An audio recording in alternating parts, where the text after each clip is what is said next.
We are back. South Philly Sauce and Odyssey Original, brought to you by 94 WIP. Al Morganti, Ashlyn, Sullivan here with you, coming off the road loss to Ottawa. Only one road game before a really long homestand in Philadelphia.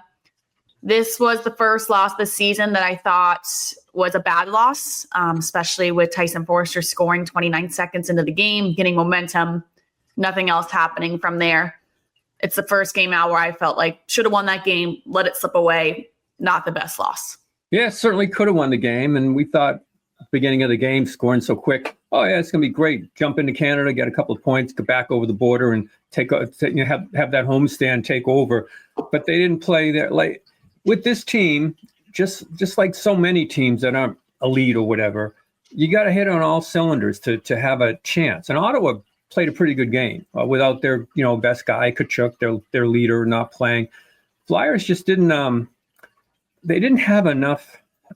I don't know. Effort's a tough word to put in there, but they didn't have the tough moments in the game. They couldn't push through Ottawa, and I thought Ottawa. I gave them full marks for keeping the Flyers outside, but bad penalties, late ticky-tack in terms of stick penalties. That's what drives the coaching staff crazy. But you're right. They could have had a couple points out of this, and they wasted an opportunity to kind of really, really get things. If Flyers had won that game, all of a sudden it's like people look at them and go, oh, this is a team on a roll here. But now it's like, okay, a couple steps forward, step backward, we'll see where we are here.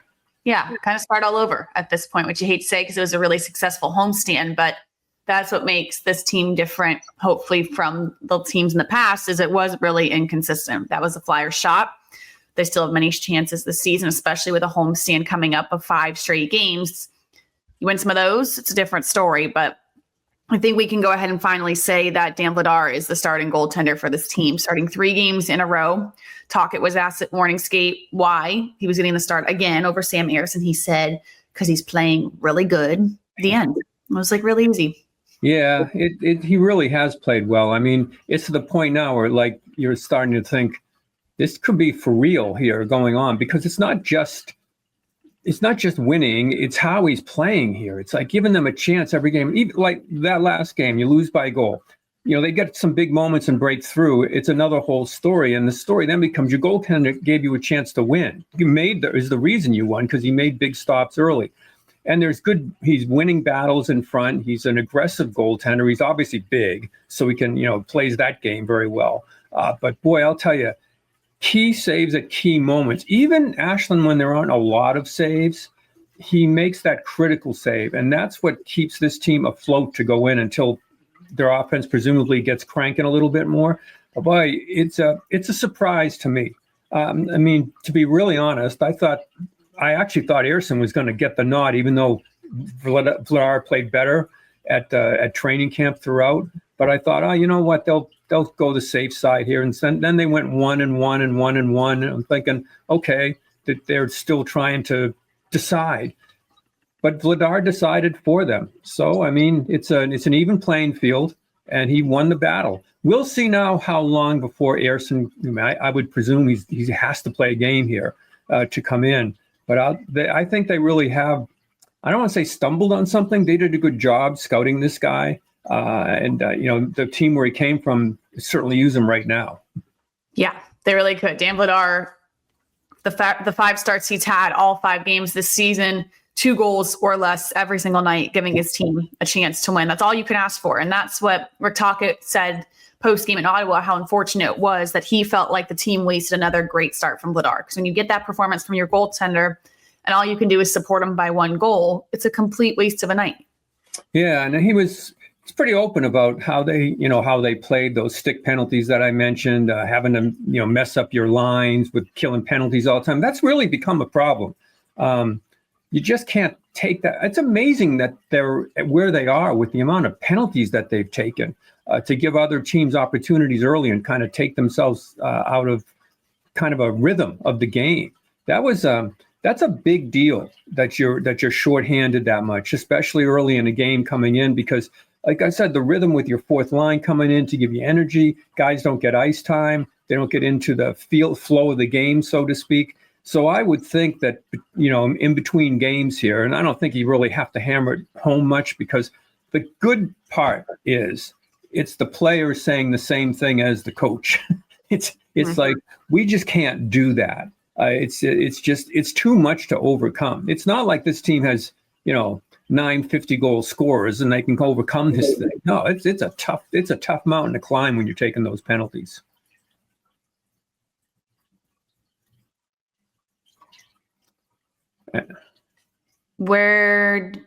So you missed the whole of me coming back.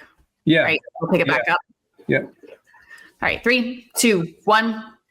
And that's, I think, the biggest difference when you looked at the homestand versus that game in Ottawa. There was no flow to it. There was no organization because you take so many penalties. Your fourth line can barely get out there. And Garnet Hathaway is needed at times. So it looked like a totally different team. And I think that is the reason why. But Matvei Michkov, that's, I think, the biggest positive besides Ladar you can take from Ottawa. I see both sides of this. Michkov getting some grade A chances, 2, a breakaway from the penalty box we talked about on the show, but not capitalizing. So you can say it's a positive. He's getting these chances. There's movement. You could also say it's a negative. At this point, you would expect him to cash on those. Yeah, it's tough to know where to fall on that. But given the fact that he wasn't getting those chances early, you can look at that. That's a plus, certainly. You want to see him finish on it because it's a complete game changer. If he comes in and scores on a breakaway that he had, it changes everything. It changes the whole feel of the game. And, that's the kind of special player he's supposed to be.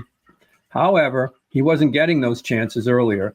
And to me, the fact that late in the game, when you have to come back, he's not stapled to the bench, which means other parts of his games are better, that the coaching staff doesn't say our best chance to win is to have him on the bench in the previous games. Now our best chance to win is to have him on the ice. That shows you that there's been some improvement in that. But they're really counting on him heavily. That's a perfect situation. That's the game changer that he's supposed to be. He's supposed to be the guy that if that's a visiting building, those fans are supposed to have their heart in their throat saying, "Oh no, not him with the puck at this point. This is going to get ugly." So it's part one of a 2-part process of getting back into where he should be. Yeah, there's a good sign. And there was also the sign he almost got caught on an icing call, trying to come back, not the fleetest, doesn't have the quickest boots to get back.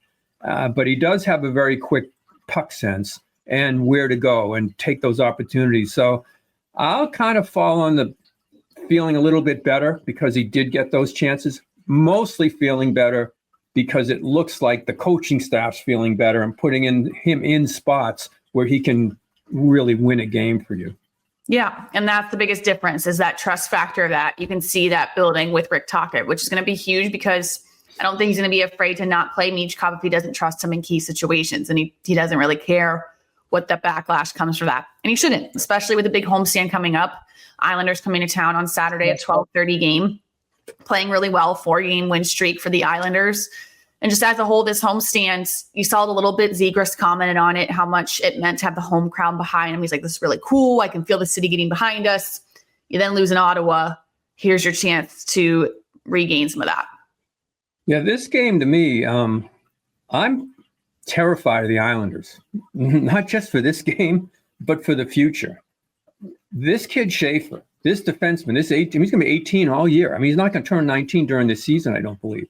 What I've seen from him, the tape I've watched of the Islanders, it's amazing. It is absolutely amazing the way he's playing as an 18-year-old. He's breaking up plays. He's stopping plays coming in from the zone. He's in the offensive zone. He's like Makar in the zone. Like this is unbelievable to me that they got this guy in the draft. Remember that draft night? The Flyers still had a chance late, and that would have been the guy. I'm like, okay, the Islanders got a break. Now I see him on the ice at an NHL level. I'm like, he's the best player on the ice. It's like I'm watching. No, he's not. He's not going to go in the zone. Young defensemen don't take those risks. And there he goes in the zone. And then he comes back and he's snuffing out plays at the blue line. And then I'm like, this is a mirage. He can't be that good this early. And the players love him. The other teams already looking at him, they're trying to knock him off his game. The pack comes out, anybody that touches him. And this whole Island organization, Lamoriello left, and I love Lou, but I thought they were a bit in the horse and buggy stage at times, just the whole organization. There's a whole different feel to it. So, I mean, the Flyers, if you're looking at the Islanders like you kind of used to, forget it. this kid's a complete franchise changer. So I'm excited to watch him. Just as an individual player and a young talent, I'm really excited to see how the Flyers respond to this challenge. That should wake up everybody watching what's going on there. So they better have, even though it's an early game, ready when the puck drops in this one, because that kid is going to make things happen. Yeah, it's easy to get up for this game, especially you want to put on a good effort in front of your home crowd the first game back. So I think it's going to be an exciting weekend. We'll see what happens. 5 games in a row in Philadelphia. We'll talk all about it early next week. That's South Philly Sauce and Odyssey Original, brought to you by 94 WIP. Have a great weekend.